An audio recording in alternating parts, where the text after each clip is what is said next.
السلام عليكم ورحمة الله.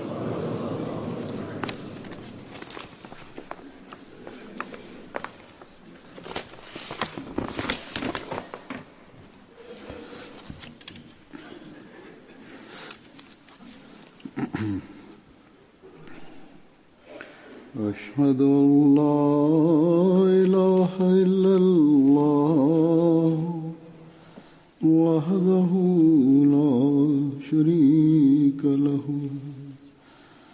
وأشهد أن محمدا عبده ورسوله أما بعد فأعوذ بالله من الشيطان الرجيم بسم الله الرحمن الرحيم الحمد لله رب العالمين الرحمن الرحيم مالك يوم الدين إياك نعبد وإياك نستعين اهدنا الصراط المستقيم صراط الذين أنعمت عليهم غير المغضوب عليهم ولا الضالين.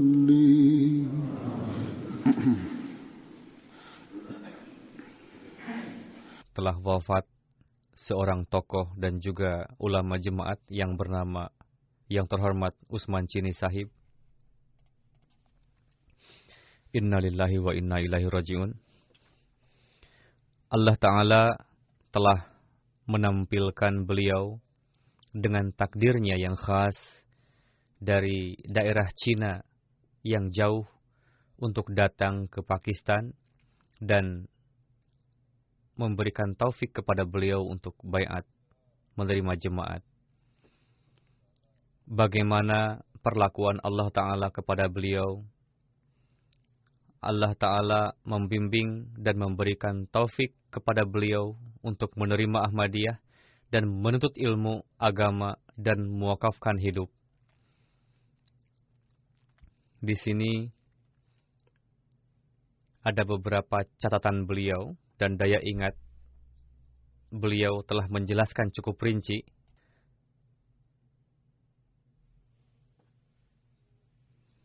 saat ini bukanlah saatnya untuk menjelaskan secara rinci berbagai hal yang beliau sampaikan kepada orang lain dan apa saja yang orang-orang tulis berkenaan dengan beliau telah tertulis cukup detail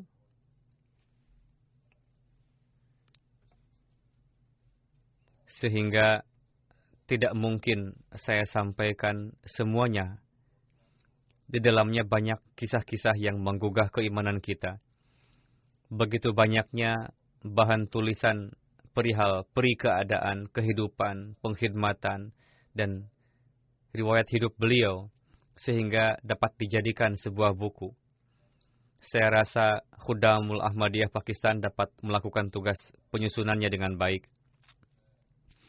Pada kesempatan ini, saya akan sampaikan perihal seorang insan yang memiliki sifat darwish atau bersahaja, tokoh jemaat juga, seorang wakaf zindagi, muballigh, ulama, dan pada hakikatnya, beliau adalah seorang ulama yang disertai amalan dan juga waliullah.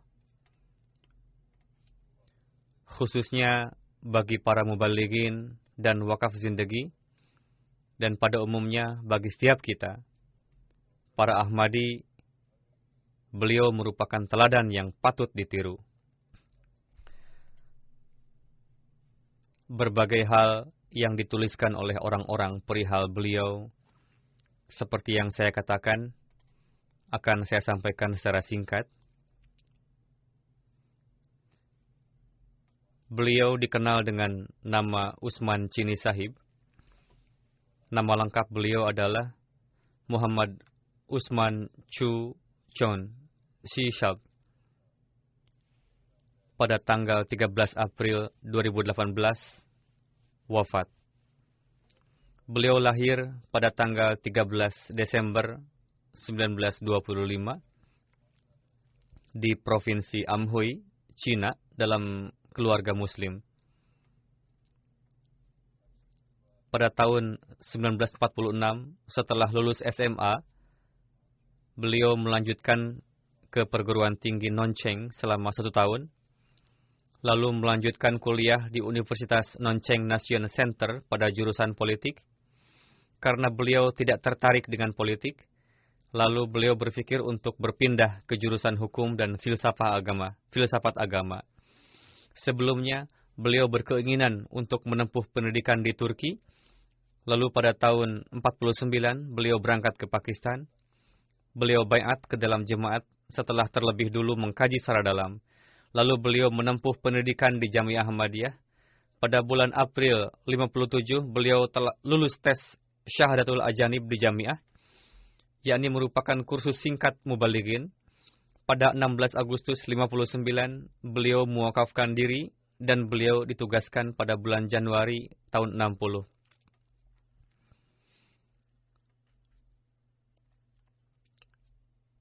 Untuk lulus dalam pendidikan mubalighin, pada bulan April 61, beliau mendaftar lagi ke Jamiah Ahmadiyah.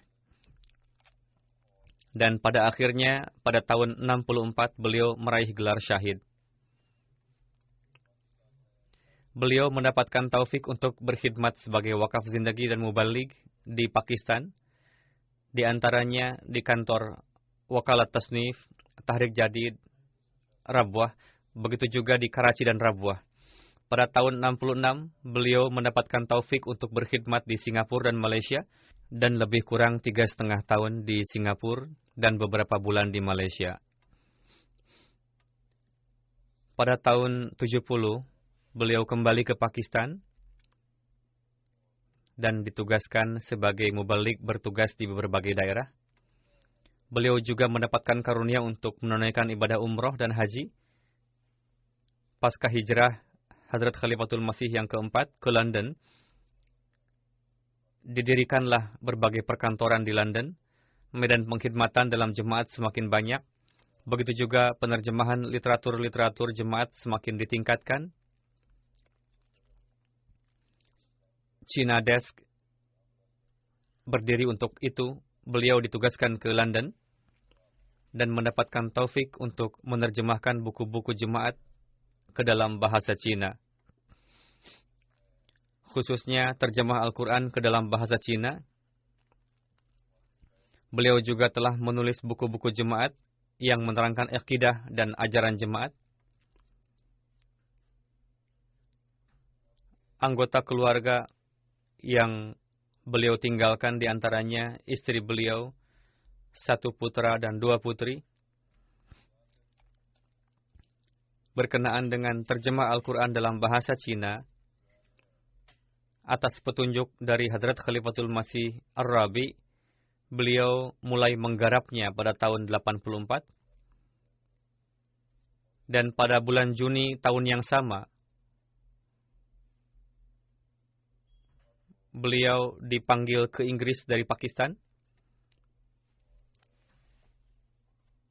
Dan setelah bekerja keras selama 4 tahun, akhirnya beliau dapat menyelesaikan terjemahan Al-Quran. Usman Chini Sahib almarhum sendiri menulis bahwa tugas penerjemahan Al-Quran menuntut waktu yang banyak. Dalam hal ini ada petunjuk dari Hadrat Khalifatul Masih Ar-Rabi supaya terjemahan Al-Quran dalam bahasa Cina dapat diterbitkan pada kesempatan perayaan 100 tahun jemaat nantinya. Mendengar hal itu, saya sangat khawatir memikirkan bagaimana supaya penerjemahan dapat selesai pada waktunya nanti. Lalu beliau mencari orang yang sesuai yang dapat memperbaiki kualitas terjemahannya dalam bahasa Cina dan dapat membantu untuk tugas pengeditan. Mengerjakan tugas tersebut di Pakistan atau di Inggris sangatlah sulit. Misalnya, ketika menemukan orang yang mahir dalam bahasa Cina di kedua negara tersebut, sayangnya dia tidak mengetahui keilmuan Islam. Sebaliknya, ada yang tahu ilmu agama namun tidak mahir dalam bahasa Cina. Sungguh sulit tugas tersebut. Beliau menuturkan, setelah selesai penerjemahan, atas petunjuk Hadrat Khalifatul Masih Ar-Rabi, saya berangkat ke Singapura dan Cina untuk meminta masukan dari para pakar bahasa, lalu ditingkatkan kualitas terjemahannya. Dan dengan karunia Allah Ta'ala, pada akhirnya terjemahan Quran dalam bahasa Cina tersebut memiliki standar yang baik. Beliau dengan penuh kerendahan hati menulis, sebetulnya tugas ini bukan untuk saya, namun karunia Allah Ta'ala lah dapat selesai. Beliau mengatakan bahwa sebelum itu pun ada beberapa terjemahan Al-Quran dalam bahasa Cina, dan setelah ini pun bermunculan terjemahan baru yang jumlahnya lebih banyak dari sebelumnya. Namun, terjemahan Al-Quran terbitan Jemaat Ahmadiyah memiliki keistimewaan tersendiri yang tidak dijumpai dalam terjemahan lainnya. Begitu juga disebabkan oleh ada muatan ilmu kalam Jemaat Ahmadiyah dalam terjemahan tersebut, sehingga membuatnya lebih berkualitas. Ketika diterbitkan, banyak sekali kesan yang kami terima dari negeri Cina dan negara-negara lain pengguna bahasa Cina. Mereka menyampaikan pujian yang luar biasa atas terjemahan versi jemaat dan menetapkannya sebagai yang terbaik. Terjemahan versi jemaat sangat diminati dan banyak sekali permintaan kepada kami untuk dikirim. Pada umumnya, ada juga sebagian orang yang protes dengan mengatakan bahwa di dalam terjemahan kita ada muatan akidah Jemaat Ahmadiyah dan ditafsirkan sesuai dengan akidah kita. Namun secara keseluruhan, terjemahan versi jemaat ditetapkan sebagai yang terbaik. Seorang profesor di Cina bernama Lim Song, beliau menulis buku terjemahan Al-Quran bahasa Cina di abad ini. Penulis menyinggung juga perihal terjemahan Quran jemaat dalam bahasa Cina. Di dalam bukunya, dalam lebih kurang 15 halaman, Profesor Sahib dengan jelasnya menerangkan keistimewaan terjemahan Al-Quran versi kita. Mengatakan bahwa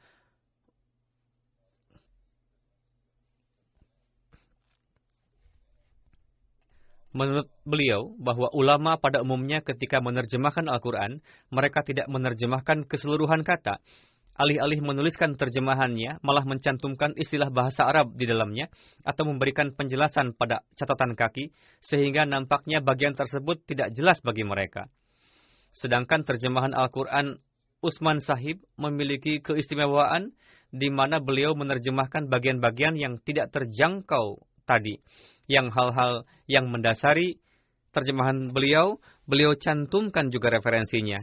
Profesor Sahib yang notabene seorang cendekiawan Ghair Ahmadi yang menganggap diri memiliki otoritas atas Islam menulis, saya telah menulis pandangan perihal penerjemahan Al-Quran dan telah berjumpa langsung dengan Usman Sahib beberapa kali, dan saya memiliki kesan mengenai Usman Sahib menuturkan bahwa Usman Sahib adalah seorang pribadi yang sederhana, rendah hati, mukhlis, tulus, dan mengamalkan hukum-hukum dengan serius. Yakni Usman Sahib. Beliau menuturkan, saya mengundang beliau pada bulan Ramadan. Usman Sahib berpuasa dan meyakini Quran Karim sebagai kitab yang agung. Lalu menulis, meskipun beberapa bagian terjemahan Quran beliau tidak dianggap sesuai dengan sudut pandang orang-orang dari firqah Sunni, meskipun demikian, tidak bisa dipungkiri bahwa Usman Sahib adalah seorang pemegang tauhid, mencintai hadrat Rasulullah SAW, dan menjalankan hukum-hukum ilahi. Literatur berbahasa Cina yang dipersiapkan dalam pengawasan beliau, berikut adalah judul-judulnya dalam bahasa Inggris.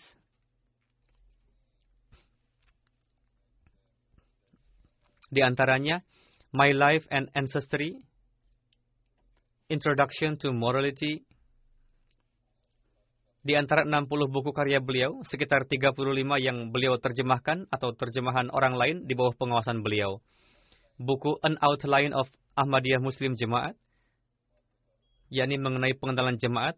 Outline of Islam, pengenalan mengenai Islam. Fundamental Question and Answer about Islam, yakni pertanyaan mendasar mengenai Islam. Islamic Concept of Jihad, and Ahmadiyah Muslim Jemaat. Ini pun dalam bahasa Cina. Ahmadiyah Muslim Community's Contribution to the World.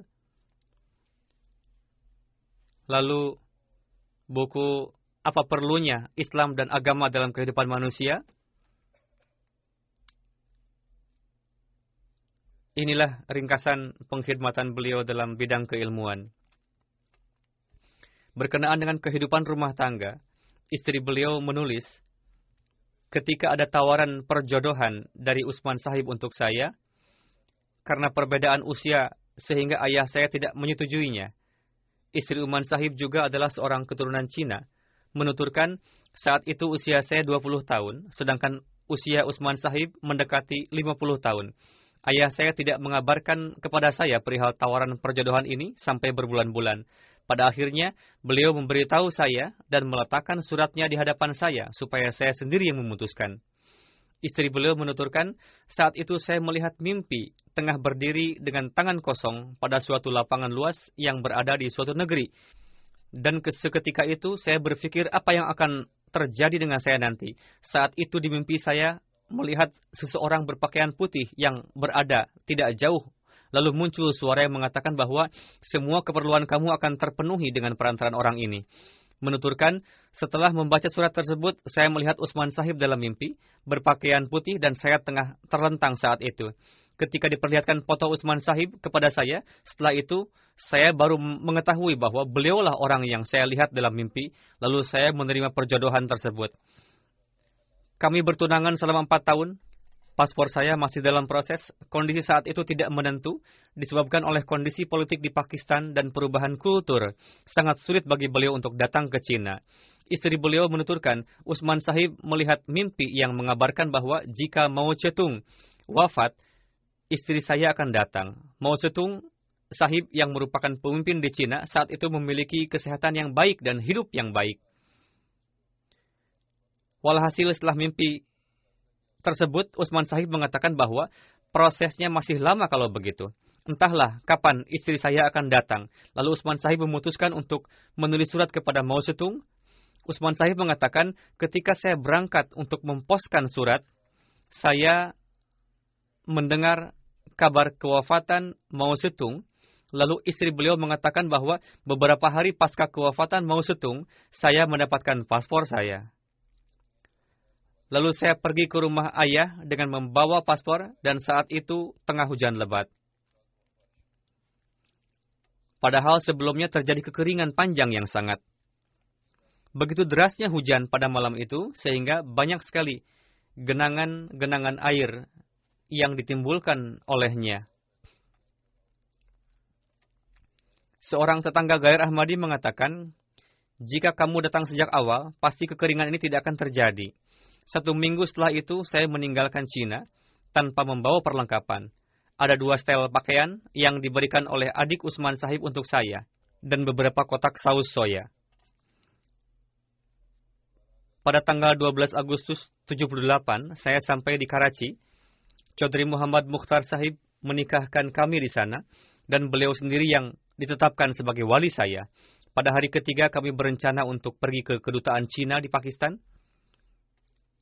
Kami berangkat menggunakan kereta yang di dalamnya pria dan wanita duduk terpisah. Telah diputuskan bahwa kami akan berjumpa di stasiun ketika semua penumpang turun. Namun sebelum itu, semua penumpang yang duduk di gerbong di mana saya berada turun. Karena saya orang baru, saya pun mengira bahwa itu adalah stasiun terakhir. Ketika kereta beranjak maju, saya baru menyadari bahwa perjalanan masih berlanjut, namun sulit untuk masuk lagi karena berdesakan. Saat itu saya sangat khawatir. Ketika petugas stasiun melihat saya, beliau memanggil saya, dan akhirnya saya diantarkan sampai ke kedutaan Cina. Karena saya memakai burkah, pakaian khas wanita muslim Pakistan, dan penutup wajah, sehingga petugas kedutaan tidak yakin bahwa saya adalah warga negara Cina. Lalu mereka menyodorkan kepada saya surat kabar berbahasa Cina dan menyuruh saya membacanya untuk mengetes apakah saya bisa membaca. Mereka memesankan taksi untuk saya dan kisahnya panjang. Pada akhirnya saya sampai. Ketika di jalan, supir taksi terus menanyakan alamat yang saya tuju. Di jalan bertemu dengan seorang Ahmadi, Lalu Ahmadi tersebut mengarahkan kami ke tempat tujuan. Supir taksi pun keheranan mengatakan bahwa saya tidak pernah melihat wanita muda yang tersesat seperti ini. Lalu pada akhirnya sampai. Itu adalah awal mula kehidupan kami, kata istri beliau. Istri beliau menuturkan, Usman Sahib adalah seorang suami yang baik, bahkan merupakan guru rohani saya.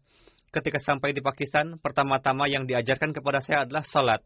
Setelah mengimami salat di masjid, beliau mengajarkan saya salat. Beliau mengajarkan kepada saya bacaan salat selama berjam-jam, kata per kata dan per baris, lalu menasihatkan untuk terus berlatih, dan jika lupa, simpan selalu buku doa-doa. Dalam waktu 6 bulan, beliau mengajarkan saya kaidah, dan mulai mengajarkan saya membaca Al-Quran dengan terjemahnya, supaya saya tertarik.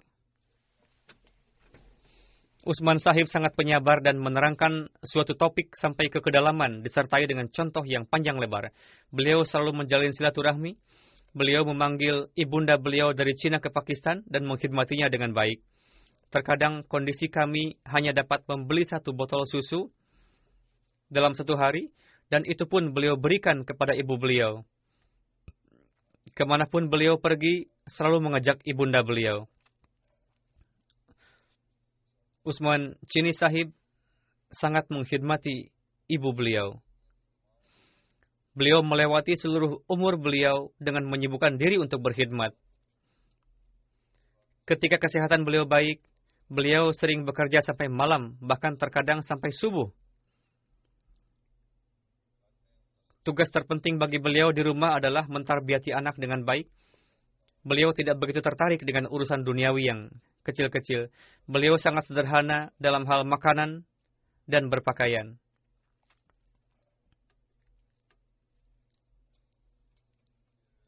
Putri beliau, seorang dokter bernama Qurratul Ain, menulis, beberapa kelebihan ayah saya sulit digambarkan dengan kata-kata. Beliau adalah seorang yang sangat penyayang, pekerja keras tanpa kenal lelah, selalu memiliki harapan yang baik dan rendah hati. Beliau selalu menasihati kami, yakni anak dan menantu, untuk ikut serta dalam membincangkan berbagai hal. Beliau menaruh perhatian besar pada pelajaran sekolah kami.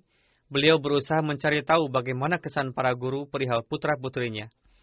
Beliau selalu mengatakan bahwa Allah Ta'ala mengirimkan kalian ke dunia ini bertujuan supaya kalian bertabligh, khususnya kepada warga keturunan Cina. Dan menasihati kami secara rutin supaya kami terus meningkat dalam kerohanian, akhlak, dan keilmuan. Mengatakan, dengan melihat kepribadian, amalan, dan akhlak kalian, orang-orang harus merasa bahwa Tuhan itu ada dengan melihat kepribadian, amalan, dan akhlak kalian. Karena anak-anak yang yakin akan keberadaan Allah Ta'ala lebih baik daripada anak-anak yang tidak meyakininya. Menasihatkan juga untuk melakukan setiap amalan dengan dawam.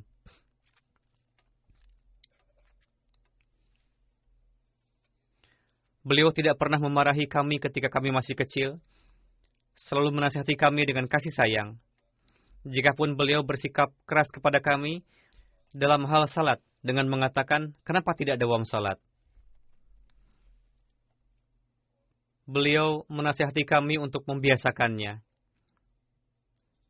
Beliau selalu pergi ke masjid untuk melaksanakan salat 5 waktu berjamaah, memberikan buku apa saja kepada kami ketika kami libur sekolah, lalu beliau mengetes kami.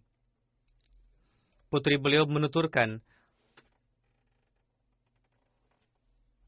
ayah memberikan kepada kami buku Bahteranuh yang sudah lama untuk dibaca, dan beliau mengatakan, bacalah buku ini, karena bahasa Urdunya tidak terlalu sulit. Tidak seperti buku Hadrat Masih Maud alaihissalam yang lainnya. Buku Bahteranuh merupakan buku pertama yang almarhum pelajari sendiri di jamiah.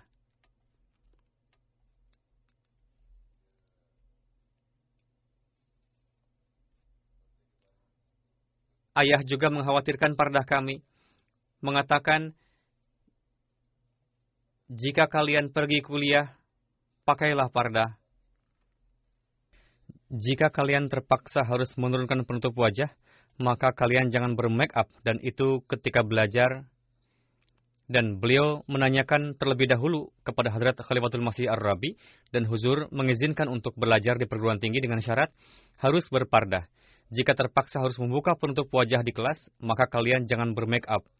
Dan setelah selesai belajar di kelas, segera harus menutup wajah lagi. Putri beliau yang kecil bernama Munazzah menuturkan,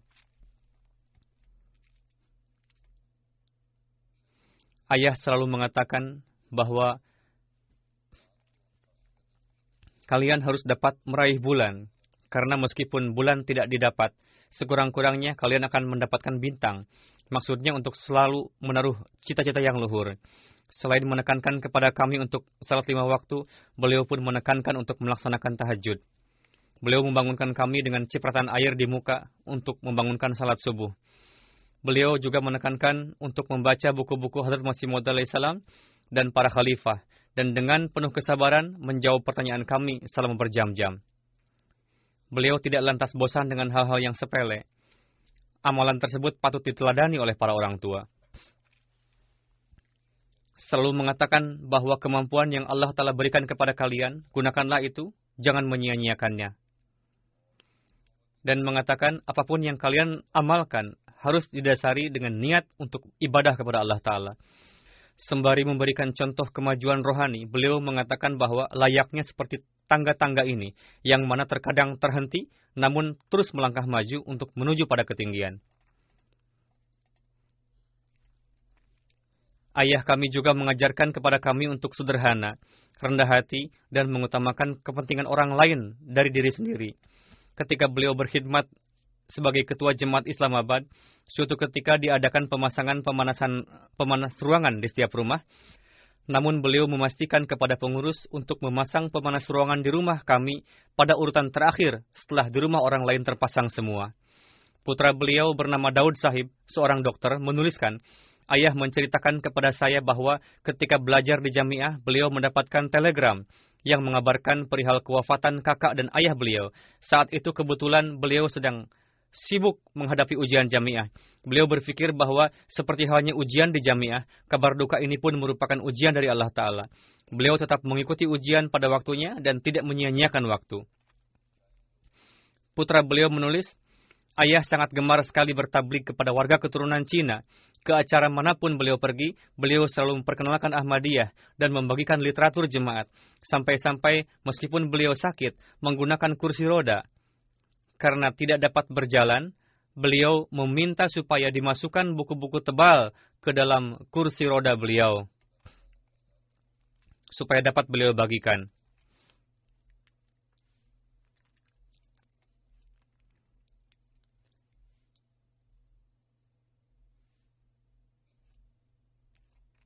Putra beliau menuturkan, ketika saya kecil, saya suka datang ke kantor beliau dan meminta pulpen atau pensil kepada beliau. Ayah tidak mengizinkan kami menggunakan pulpen atau pensil yang ada di kantor. Beliau meminta ibu kami untuk membelikan pulpen untuk saya. Jika ingin ikut memfotokopi di kantor ayah, beliau menyuruh saya untuk menggunakan kertas dari rumah.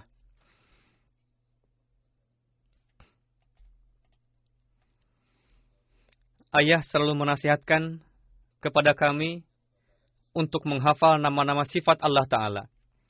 yakni hafalkanlah sekian banyak nama-nama sifat Allah Ta'ala. Beliau menulis nazam dalam bahasa Cina yang di dalamnya dipanjatkan pujian atas 100 nama sifat Allah Ta'ala. Beliau membaca nazam tersebut setiap hari, pada malam hari. Ayah mengadakan perlombaan di antara kami untuk menghafal nama-nama sifat Allah Ta'ala sebanyak-banyaknya, lalu memberikan hadiah.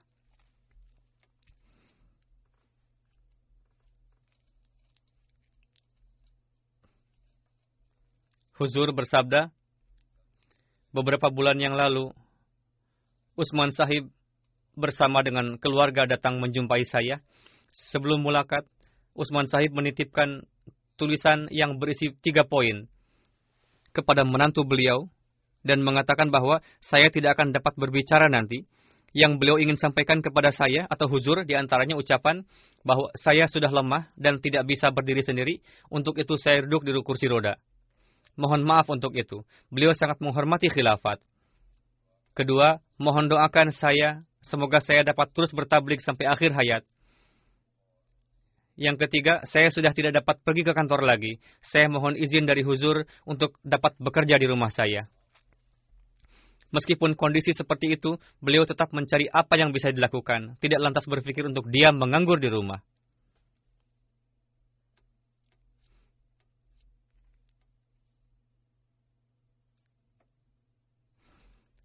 Ketika pergi ibadah haji, yang disertai oleh menantu beliau juga, menantu beliau menuturkan, Utsman Sahib mencurahkan gejolak isi hati yang bercorak doa lantunan dalam bentuk nazam berbahasa Cina. Utsman Sahib mengatakan, saya tuliskan dalam bentuk nazam atau syair supaya di masa yang akan datang saya dapat memanfaatkannya. Beberapa orang dari antara rombongan haji kami menanyakan kepada Utsman Sahib, Anda sedang menulis apa? Beliau menjawab dengan singkat, saya sedang memanjatkan doa-doa untuk bangsa saya, Cina, semoga Allah Ta'ala memberikan hidayah kepada mereka untuk masuk ke dalam Islam yang hakiki. Lalu, yang menanyakan tadi terheran-heran, mendengarkan jawaban beliau, mengatakan bahwa seorang kakek tua yang sudah tua tidak bisa berjalan dengan mudah tanpa pegangan, hanya memikirkan bagaimana supaya bangsanya mendapatkan hidayah.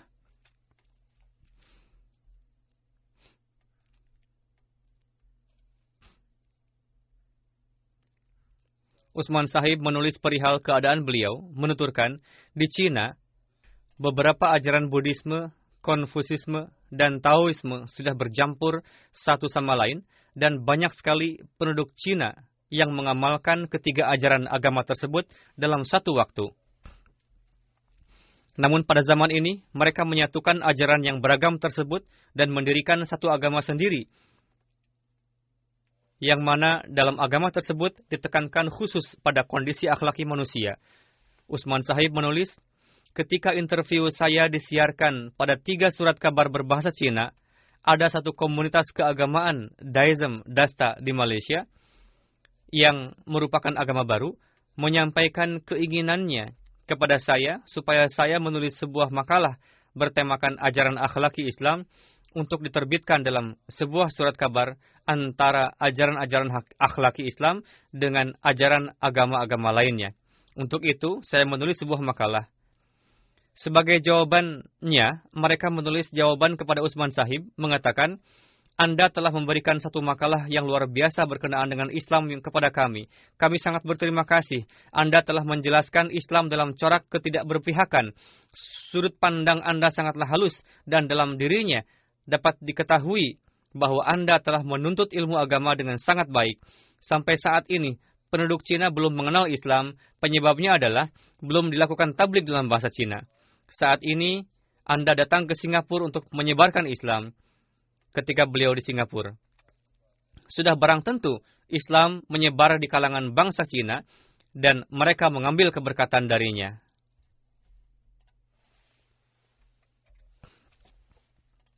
Aga Saifullah Sahib, sahabat beliau ketika di Jamiah, menulis berkenaan dengan Utsman Sahib. Utsman Chini Sahib adalah kawan sekelas saya. Ketika muda pun beliau adalah seorang yang saleh, periang, dan berakhlak mulia. Beliau biasa melaksanakan salat dengan penuh kehusyuan, berdoa dengan penuh ratapan, biasa berpuasa nafal, terbiasa melaksanakan ibadah nafal, memiliki kegemaran tinggi untuk tasbih, tahmid, dan zikir ilahi. Ketika mendapatkan nikmat Ahmadiyah, beliau selalu menzahirkan rasa syukur dan perasaan cinta yang besar, keikhlasan, dan rela berkorban.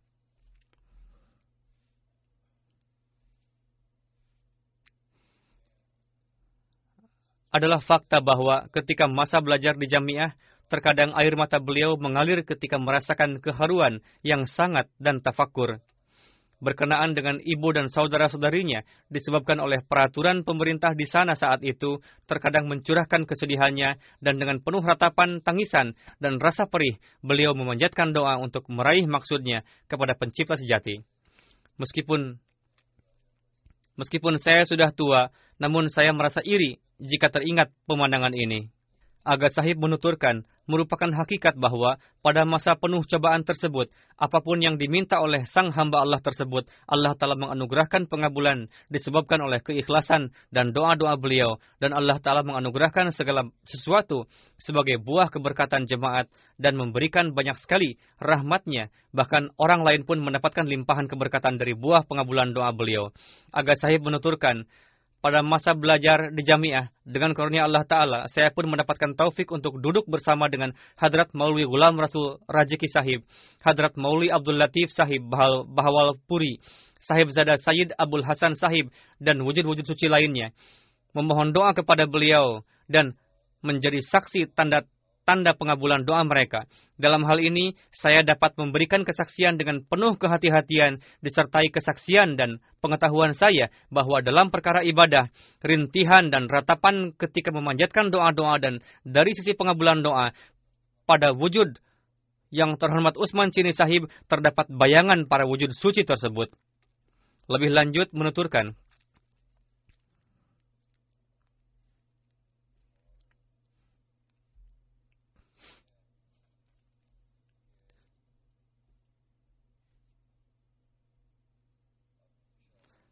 saya sendiri seringkali menjadi saksi pengabulan doa beliau dalam urusan pribadi. Usman Sahib selalu menasihati saya dan orang yang bergaul dengan saya untuk banyak berdoa. Beliau adalah seorang yang cerdas dan pemilik firasat seorang mukmin, sangat berhati-hati ketika memberikan pendapat untuk urusan nizam jemaat. Beliau sendiri sangat menghormati dan disiplin dalam hal nizam jemaat. Beliau juga selalu menasihatkan kawan dan kenalan beliau untuk mengamalkannya. Memiliki keyakinan rohani sepenuhnya atas khilafat dan selalu mensyukuri atas ihsan yang diberikan oleh khilafat. Kapanpun ada yang memohon doa kepada beliau, beliau selalu balik bertanya, apakah Anda sudah menulis permohonan doa kepada khalifah? Ketua Jemaat Islamabad London, Dr. Ridwan, menuturkan, begitu cintanya beliau terhadap salat, sehingga beberapa tahun menjelang kewafatan beliau, untuk pergi ke masjid dari rumah beliau, yang berjarak hanya hitungan menit saja, beliau tempuh dengan cukup lama, dan terpaksa beliau harus terhenti-henti di jalan, untuk menarik nafas dulu. Namun meskipun demikian, saya tidak pernah melihat beliau menjamak salat. Suatu ketika, jarak antara maghrib dan isya sangat pendek, saya menyarankan kepada beliau, mengatakan, alih-alih pulang dulu, lebih baik Tuan tunggu sampai isya atau jamak saja salatnya. Beliau menjawab, dengan berjalan bagi saya merupakan olahraga dan saya pun dapat pahala menempuh jarak rumah ke masjid. Untuk itu, saya memilih pulang pergi saja. Rashid Bashiruddin Sahib di Abu Zahdi menuturkan, orang Gair maupun Ahmadi menarik keberkatan dari doa-doa beliau. Ketika beliau bertugas di Dag Road, Karachi sebagai mubalik, orang-orang Gair Ahmadi, baik pria maupun wanita, meminta nasihat dari beliau perihal masalah pribadi maupun masalah lainnya, dan mereka memberikan kesaksian bahwa dengan mengamalkan saran dan setelah meminta doa kepada mubalik Cina Sahib, banyak permasalahan mereka yang berat dapat terselesaikan. Singkatnya adalah, seorang Maulwi Cina yang terkenal dari Drag Road, Karachi, merupakan wujud yang bermanfaat bagi semua orang tanpa membeda-bedakan agama dan terus menebar kecintaan yang tak terhingga banyaknya. Setelah sekian lama tinggal di Inggris pun, orang-orang Gair di Pakistan masih tetap menyebut-nyebut dan mengenang beliau. Saya juga melihat sendiri bagaimana Usman Sahib sangat menghormati ibu beliau. Terkadang ibu beliau marah kepada beliau, namun beliau menundukkan kepala dan tetap memperlihatkan kasih sayang kepada ibunda dan memperhatikan keperluan beliau, dan begitu larutnya dalam menghormati ibu sehingga beliau tidak memperdulikan siapa yang tengah memperhatikan beliau di sekeliling beliau. Rasa cinta dan penzahiran kasih sayang beliau kepada ibunda merupakan keistimewaan beliau. Majano Muhammad Sahib dari Takmo, Kyrgyzstan menulis bahwa saya pernah berjumpa dengan Usman Chow Sahib pada tahun 94 di atas pesawat dalam suatu perjalanan. Pada awalnya saya tidak menyangka bahwa beliau adalah seorang muslim atau seorang ulama jemaat Ahmadiyah. Namun ketika pesawat akan beranjak terbang, lalu beliau mengucapkan bismillah, baru saya faham bahwa beliau adalah seorang muslim. Tidak lama setelah itu saya mengucapkan salam kepada beliau dan kami saling berkenalan dan mulailah kami membincangkan berbagai topik pembicaraan. Beliau bertanya kepada saya, apakah Anda mengetahui perihal jemaat Muslim Ahmadiyah? Saya jawab tidak. Saya tidak tahu. Setelah itu beliau bertanya lagi, apakah Anda membaca terjemah Al-Quran dalam bahasa Cina? Saya menjawab, ya, saya membacanya. Lalu beliau bertanya lagi, sepengetahuan Anda, ada berapa terjemahan Al-Quran Karim dalam bahasa Cina? Saya jawab, saya telah menelaah semua terjemahan dalam bahasa Cina dan masih saya lakukan. Usman Sahib bertanya lagi, dari sekian para penerjemah Al-Quran dalam bahasa Cina, apakah Tuan mengenal mereka?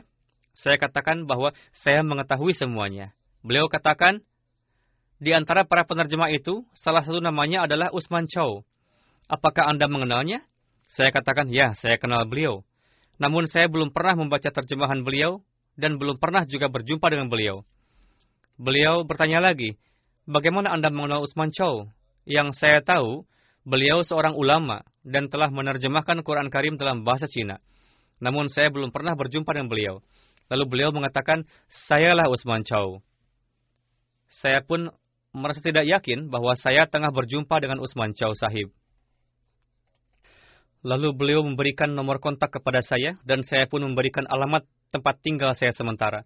Beberapa hari kemudian, beliau menelepon saya, mengatakan bahwa beliau ingin datang ke rumah saya.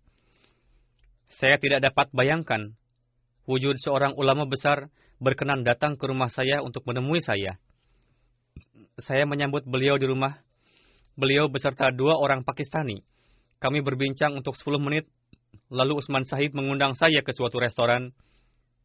Saya katakan bahwa Anda adalah tamu. Sayalah yang harus mengundang Anda.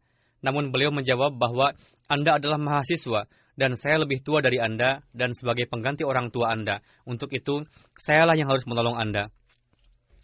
Lalu kami pergi ke restoran untuk makan dan berbincang mengenai berbagai topik. Setelah itu, hari berlalu. Lalu saya pun melakukan kunjungan balik ke rumah beliau. Kami berbincang di kediaman beliau. Usman Chow Sahib melontarkan pertanyaan kepada saya perihal kewafatan Isa Al-Masih, Khatamun Nabiyyin, Yajuj Majuj, Imam Mahdi, Jin, dan juga berkenaan dengan Quran dan hadis. Saya menjawab dengan jawaban seperti umat muslim pada umumnya. Usman Chow Sahib tersenyum. Lalu beliau memberikan jawaban yang benar perihal semua pertanyaan itu. Saya pun tidak menemukan kata-kata untuk mengungkapkan sesuatu. Jawaban yang beliau berikan begitu berpengaruh mendalam di hati saya. Lalu beliau menghadiahkan kepada saya terjemah Quran Karim dan buku-buku dan mengatakan kepada saya untuk membacanya. Dan Anda harus menulis surat kepada saya untuk mengabari bagaimana kesan Anda setelah membaca ini semua. Setelah itu saya membaca buku-buku tersebut dan membuat pemikiran saya berubah drastis. Saat itu saya belum faham mengenai be'at. Setelah itu saya be'at dan adalah suatu kehormatan besar bagi saya untuk mengetahui kedatangan Imam Mahdi dan jemaatnya yang benar.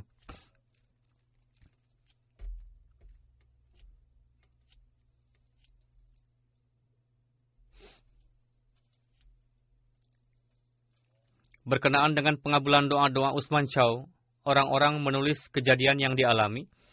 Shad Sahib menuturkan, suatu ketika kami tengah berada di dalam kereta api dalam perjalanan dari Rabuah ke Karachi. Kami bersama sekitar 60 anak yang telah menghadiri acara atfal di Rabuah. Kami melaksanakan salat berjamaah di kereta. Orang Gair mengetahui bahwa kami adalah orang Ahmadi.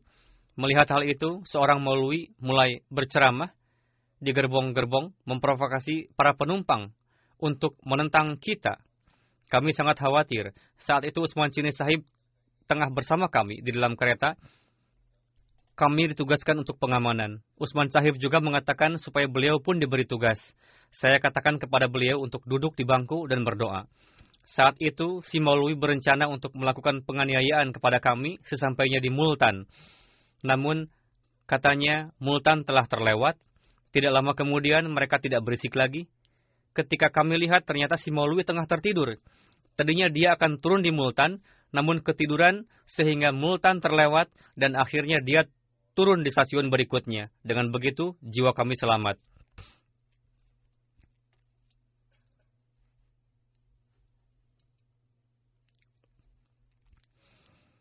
Adnan Zafar Sahib menuturkan bahwa urusan saya masih belum selesai di home office.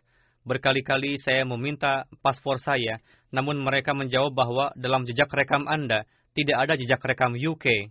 Sejak saya pulang pergi mengambil cuti selama 3-4 bulan. Pada akhirnya, saya putus asa. Suatu ketika, saya berjumpa dengan Usman Sahib di Islamabad sepulang dari masjid menuju rumah beliau. Saya ceritakan kisah saya. Lalu sambil berdiri di tempat, Usman Sahib mendoakan saya dengan penuh keharuan dan disertai ratapan, sehingga saya pun khawatir dibuatnya. Melihat beliau mendoakan seperti itu untuk saya telah merepotkan beliau. Beberapa orang juga ikut serta dalam doa.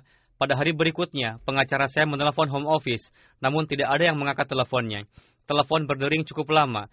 Direkturnya kebetulan sedang lewat di dekat telepon dan mengangkatnya. Pengacara saya menceritakan permasalahannya kepada sang direktur. Direktur mengatakan, baik, sampaikan pada klien Anda untuk datang ke kantor saya besok pagi. Lalu esok paginya, saya pergi ke kantor tersebut. Nama direktur tadi adalah Mr. Richard. Saya sampaikan kepada reception bahwa saya ingin berjumpa dengan direktur. Reception mengatakan, beliau adalah pejabat tinggi di sini. Sulit untuk rasanya menjumpai Anda. Sampaikan pada kami, apa keperluan Anda? Saya katakan, Pak Direktur sendiri yang memanggil saya. Saat itu tidak ada yang berani mengabarkan kepada sang direktur. Pada akhirnya, ada seorang pria yang siap untuk menyampaikan kepada Pak Direktur. Setelah disampaikan pesan kepada Pak Direktur sendiri datang menemui saya dan mengajak saya masuk ke kantornya. Beliau cari seluruh jejak rekam dalam komputernya, lalu memanggil sekretarisnya, memberikan surat dan memerintahkan untuk menerbitkan paspor saya. Setelah itu Pak Direktur mengantar saya sampai keluar. Semua orang melihat dan terheran, siapakah orang besar yang disertai oleh pejabat besar ini? Seorang pejabat tinggi berkenan untuk mengantar seorang tamu asing sampai ke pintu. Saat itu saya teringat kepada doa-doa yang dipanjatkan oleh Usman Chow Sahib dengan penuh kekhusyuan saat itu, yang mana pekerjaan yang terhenti selama 4 bulan dapat terselesaikan dalam 1 hari, bahkan diselesaikan langsung oleh pejabat tingginya.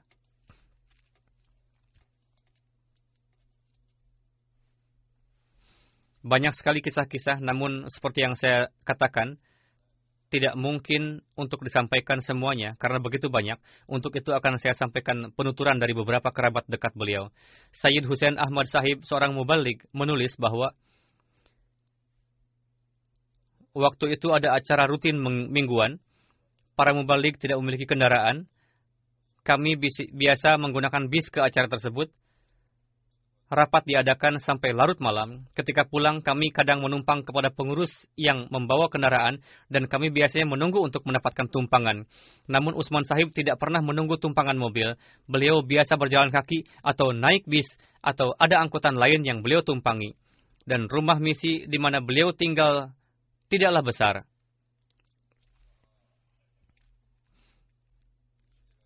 Suatu saat beliau mengundang kami ke rumah. Kami bertanya, Anda tinggal di mana? Beliau menjawab, inilah ruangan saya. Ini adalah ruangan untuk kaum wanita. Ketika mereka datang untuk salat, saya bereskan dulu barang-barang saya. Ini juga yang menjadi tempat tidur saya, tempat makan, dan disinilah semua kegiatan. Beliau tinggal di tempat yang kecil dengan rendah hati dan sederhana sekali. Rashid Arshad Sahib telah berkhidmat cukup lama bersama dengan Usman Sahib di China Desk, yakni mendapatkan kesempatan berkhidmat selama 33 tahun. Beliau menulis beberapa keistimewaan Usman Sahib. Usman Sahib sangat dawam dalam melaksanakan salat berjamaah dan memiliki kecintaan yang tinggi untuk beribadah, sehingga menjadi teladan bagi kami. Meskipun hujan, angin taufan, salju, namun beliau tetap pergi ke masjid dengan dawam untuk salat berjamaah. Kami pun menyaksikan beliau sudah lemah karena umur yang sudah tua. Meskipun jarak dekat dari rumah ke masjid di Islamabad, namun harus berhenti berkali-kali untuk menarik nafas selama 20 menit untuk sampai ke masjid. Dan meskipun demikian, beliau selalu pergi ke masjid. Beliau dawam melaksanakan tahajud. Suatu ketika kami pernah melakukan perjalanan panjang ke suatu daerah di Cina. Dan pada malam harinya kami berbincang cukup lama dengan penduduk lokal sampai larut malam. Sehingga saya mengira akan sulit untuk salat tahajud keesokan harinya. Namun saya melihat Usman Sahib tengah melaksanakan salat tahajud pada waktu subuh. Meskipun beliau terpaksa harus melaksanakan tahajud secara singkat, namun beliau dawam. Usman Sahib sendiri menulis, ketika saya sampai di Rabuah dari Cina, saya melihat bagaimana orang-orang suci di Rabuah melaksanakan salat dengan penuh kekhusyuan dan menangis, berpuasa, beritikaf, memanjatkan doa, dan Allah Ta'ala mengabulkan doa-doa mereka. Melihat suasana seperti itu, sangat berkesan dalam diri beliau. Lalu beliau beriradah supaya beliau dapat mensyukuri jejak langkah para wujud suci ini. Saat itu beliau mendapat kemudahan untuk memperoleh petunjuk dari Hadrat Khalifatul Masih Tsani dan mendapat karunia untuk bergaul dengan wujud-wujud seperti Hadrat Mirza Bashir Ahmad Sahib dan Hadrat Mirza Syarif Ahmad Sahib, juga dapat mengambil manfaat dari jalinan dengan Maulana Ghulam Rasul Sahib Rajeki, Hadrat Mukhtar Ahmad Shah Jahanpuri Sahib, Hadrat Muhammad Ibrahim Bakapuri Sahib, Sayyid Waliullah Shah Sahib, dan lain-lain. Atas keberkatan para wujud-wujud suci tersebut, Allah Ta'ala semakin mempertajam lagi kepribadian Usman Sahib, dan hubungan beliau dengan Allah Ta'ala terus meningkat.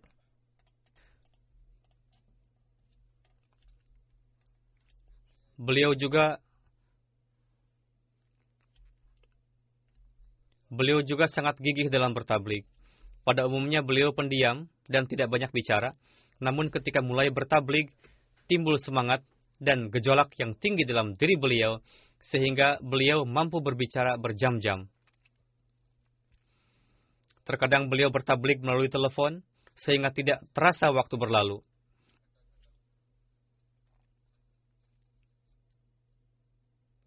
Kecintaan dalam menghormati tamu pun beliau dapatkan secara turun-temurun. Usman Sahib menuturkan bahwa ayah beliau sangat gemar menghormati tamu, karena di kampung kami tidak ada hotel. Ayah beliau mengatakan, rumah kamilah yang dijadikan sebagai hotel.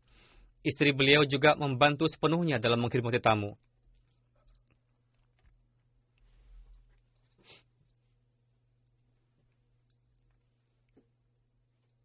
Begitu juga beliau adalah orang yang selalu menjaga perasaan orang lain. Dalam kondisi selelah apapun, suatu ketika rapat berlangsung lama, dan selesai larut malam, ketika akan duduk di mobil, ada orang yang mengatakan, rumah saya tidak jauh dari sini, Tuan berkenan singgah di rumah saya. Rashid Sahib beranggapan bahwa Usman Sahib akan menolak tawaran orang itu, namun beliau berkenan datang ke rumahnya, lalu orang itu menyiapkan makan malam. Beliau berbincang sampai larut malam, sehingga beliau sampai di rumah sekitar pukul 1 malam. Namun beliau tidak menolak tawaran tadi, dan tidak juga mengatakan bahwa beliau harus segera pulang. Nasir Ahmad Badar Sahib Muballigh menulis,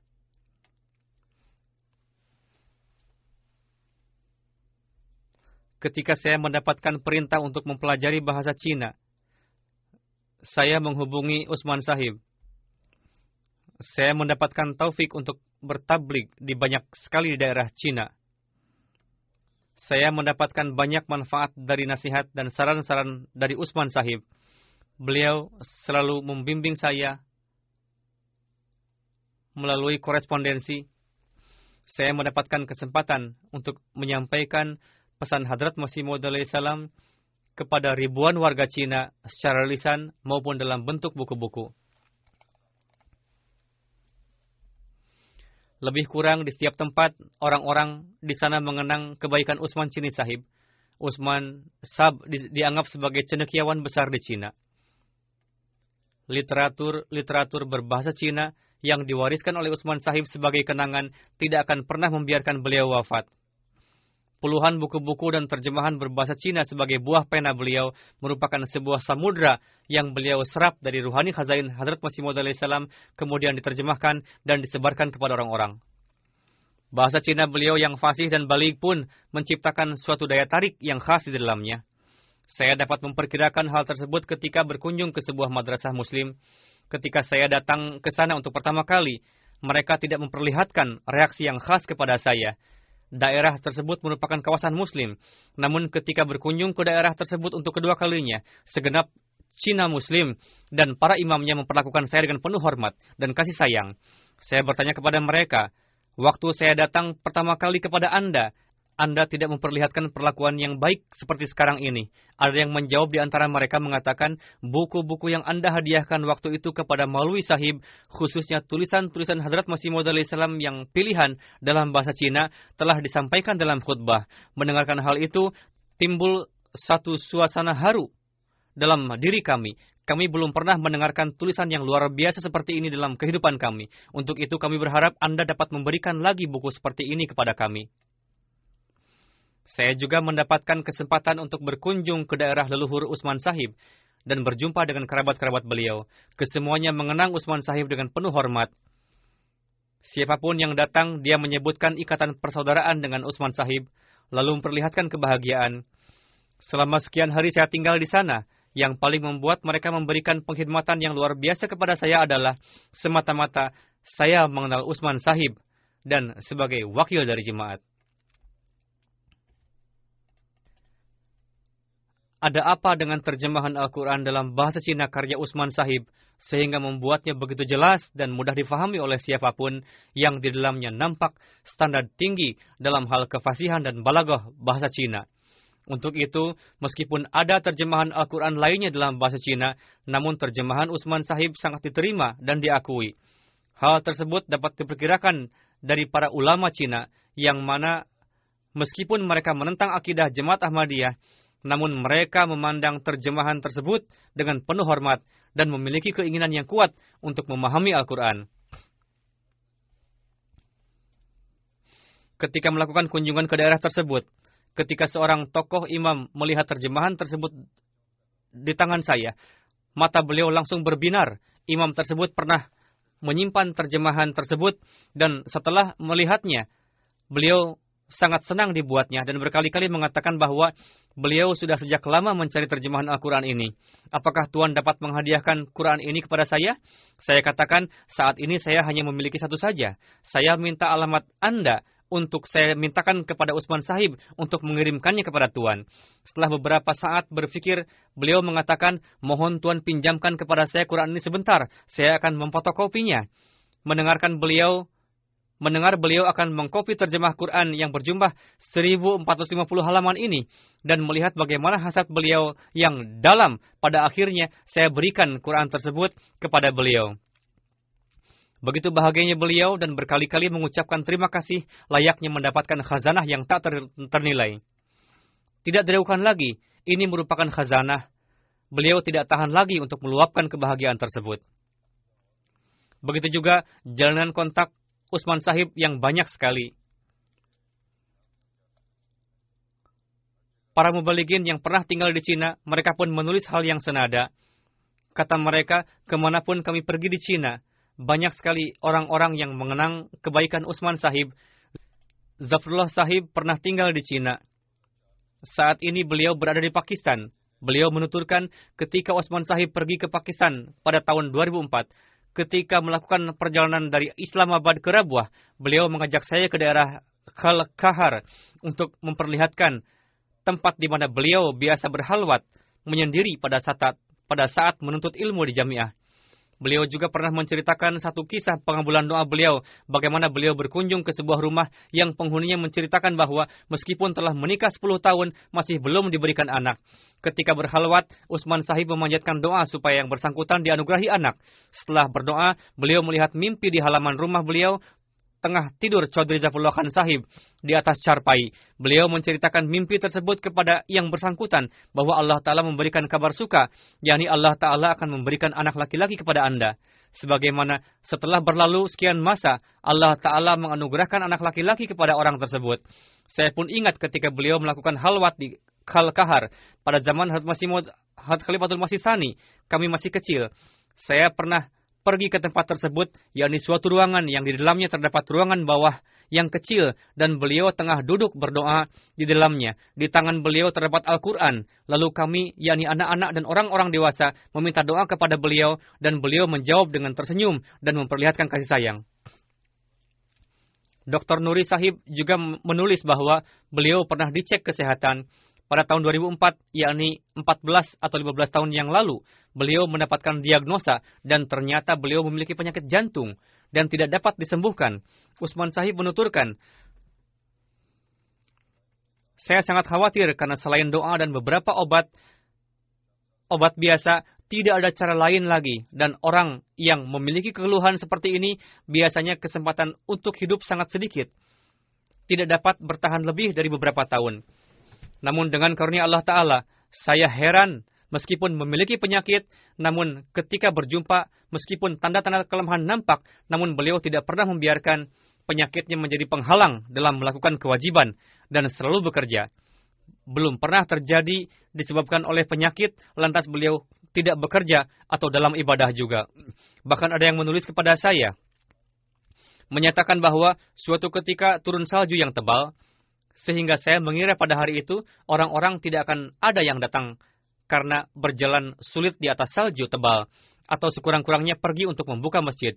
Bagi Utsman Sahib, pasti sulit untuk datang. Namun ketika kami pergi, saya melihat jejak-jejak kaki di atas salju. Dan ketika sampai di masjid, ternyata Utsman Sahib tidak hanya hadir, bahkan hadir paling awal, dan saat itu tengah melaksanakan salat tahajud. Begitu juga Ataul Mujib Rashid menulis ringkasan mengenai beliau, dan sangat baik, dan memang suatu hakikat. Beliau menuturkan, Utsman Sahib merupakan wujud suci yang luhur dan mulia. Ketika saya berpikir, terlintas di benak saya berkenaan dengan kelebihan Utsman Sahib, bahwa beliau adalah orang yang rajin berdoa, dan doanya sangat makbul, sangat disiplin dalam mengerjakan salat. Meskipun sakit dan lemah, beliau tetap pergi ke masjid, sangat mukhlis, bertakwa, dan tidak merugikan orang lain, mengharapkan kebaikan orang lain, dan memberikan musyawarah yang baik. Sangat sederhana dan tidak dibuat-buat. Gemar mengkhidmati tamu dan mengkhidmati tamu dengan penuh kecintaan. Memiliki semangat yang tinggi dan meskipun fisik lemah, tetap sibuk dalam menggerakkan untuk mengkhidmati agama, melaksanakan tanggung jawab dengan penuh keikhlasan, kerja keras dan kecintaan. Ada satu kecintaan dalam diri beliau untuk terus melakukan pengkhidmatan agama. Beliau adalah pengkhidmat khilafat yang tanpa pamer dan setia, selalu memperlihatkan wajah yang ramah dan ceria dan memiliki banyak kelebihan lainnya. Yang beliau sampaikan ini merupakan hakikat memang. Semoga Allah telah memberikan derajat yang setinggi-tingginya kepada Utsman Sahib, memberikan kesabaran kepada istri beliau dan melindunginya. Semoga putra-putri beliau menjadi pewaris doa-doa dan segala kebaikan beliau dan mengikuti jejak beliau. Setelah salat Jumat, saya akan memimpin salat jenazah gaib untuk beliau, insyaallah.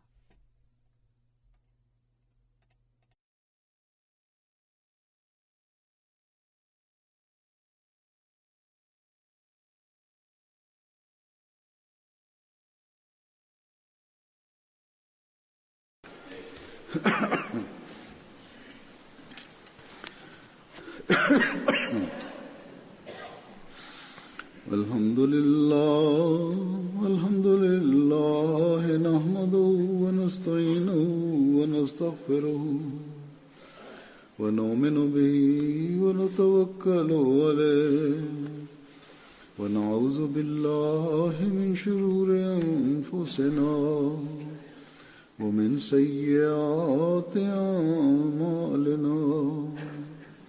من يهده الله فلا مضل له ومن يضلل فلا هادي له ونشهد أن لا إله إلا الله ونشهد أن محمدا عبده ورسوله. عباد الله رحمكم الله، إن الله يأمر بالعدل والإحسان وإيتاء ذي القربى وينهى عن الفحشاء والمنكر والبغي يعظكم لعلكم تذكرون. اذكروا الله يذكركم وادعوه يستجب لكم ولذكر الله أكبر.